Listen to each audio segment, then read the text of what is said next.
Questão número 80.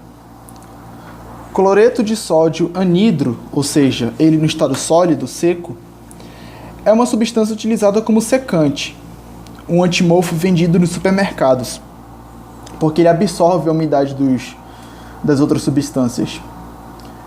E pode ser obtido pelas seguintes transformações.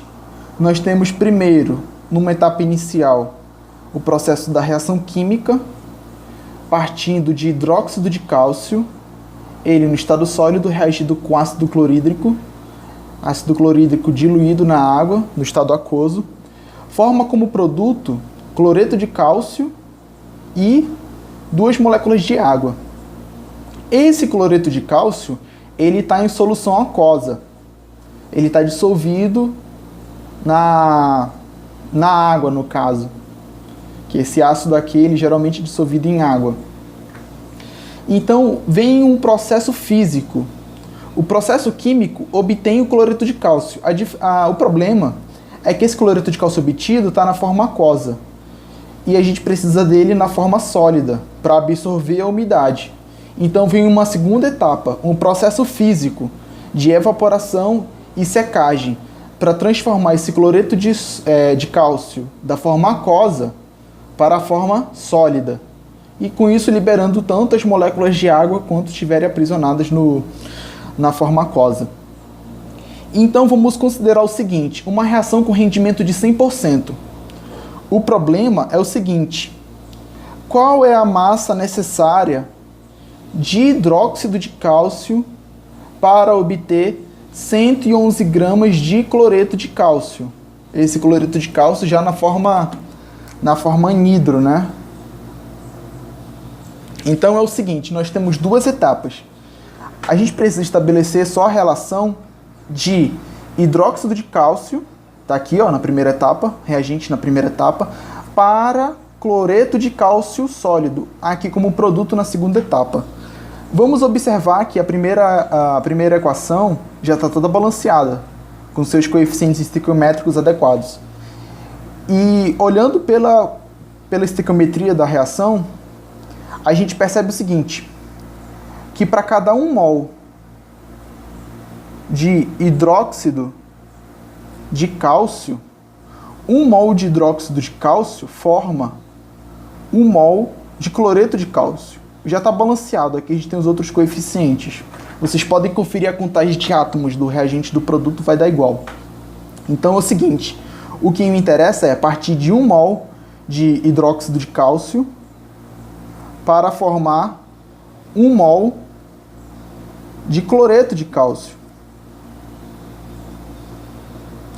O problema é que esse cloreto de cálcio é aquoso. Então vamos observar aqui na segunda equação.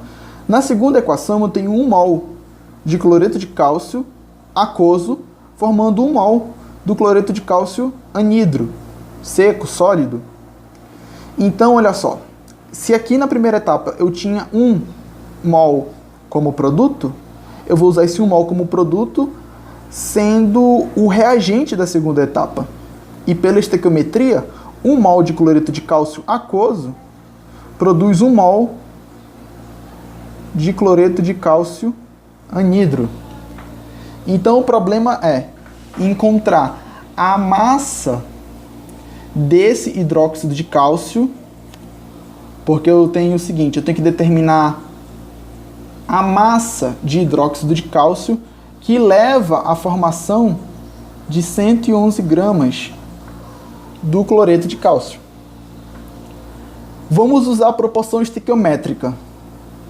Vejam bem, eu uso 1 mol de hidróxido de cálcio para obter 1 mol de cloreto de cálcio.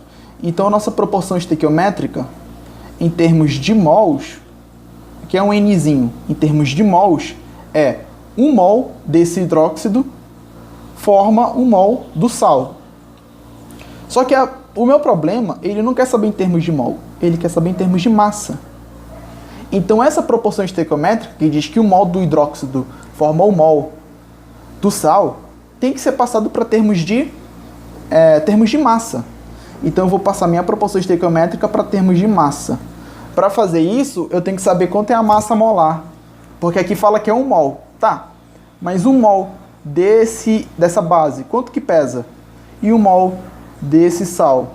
Qual é a massa de 1 mol desse sal? Então a gente vai ter que fazer os cálculos. Hidróxido de cálcio. Consultando a tabela periódica, o cálcio tem massa 40.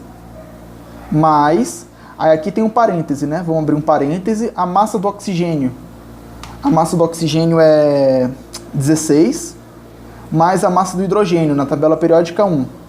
Aí é o seguinte, bem aqui tem um 2. Esse 2 significa que para cada átomo de cálcio tem 2 hidroxilas. E a hidroxila pesa 17 grama-mol.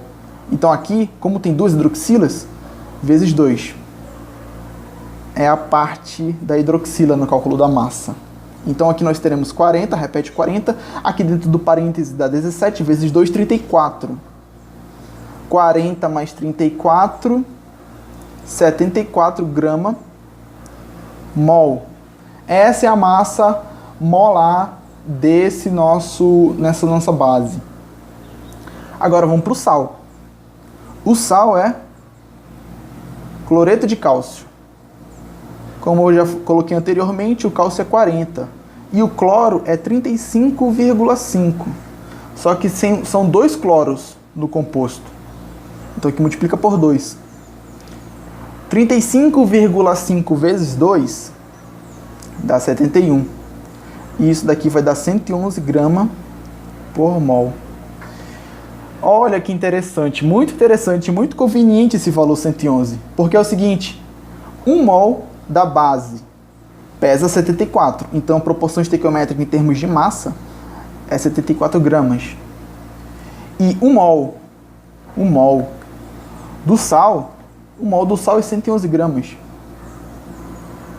Então o problema é saber qual é a massa, se 74 gramas da base formam 111 gramas do sal, qual é a massa da base que forma 111 gramas do sal?